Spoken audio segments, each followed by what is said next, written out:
12 po ng gabi, nagkaroon ng banggaan ang isang Isuzu Elf close van truck and isa pong tricycle kung saan may nasawi po sa part po ng tricycle. Ang nangyari po, ito pong truck po is pauwi ng season. So from Dagupan heading season po siya, while yung motor tricycle po is from north naman po, pauwi po ng Lucao. Pababa po siya doon sa Pantal Bridge. Dito po nangyari yung insidente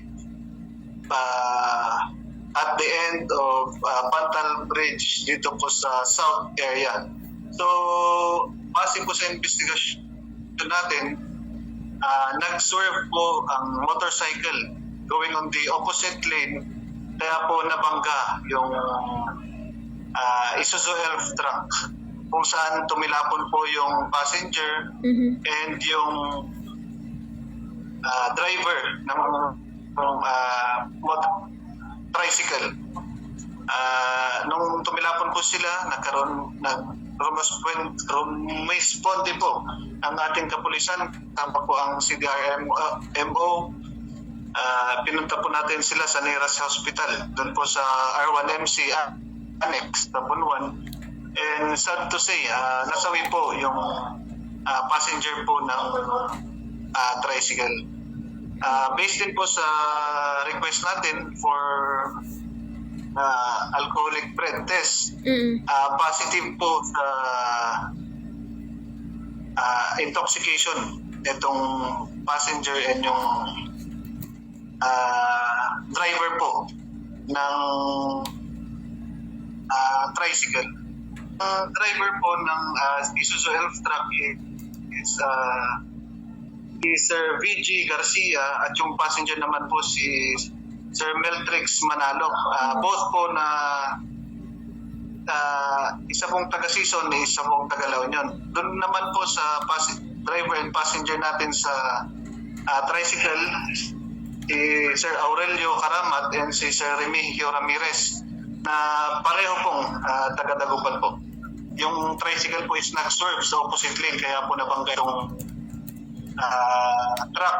However, liable po yung driver ng truck natin kasi po namatay po yung yung passenger po ng motor tricycle. So for now, we are preparing the documents to file case against po dito sa driver for reckless imprudence resulting in homicide, physical injury and damage to property po.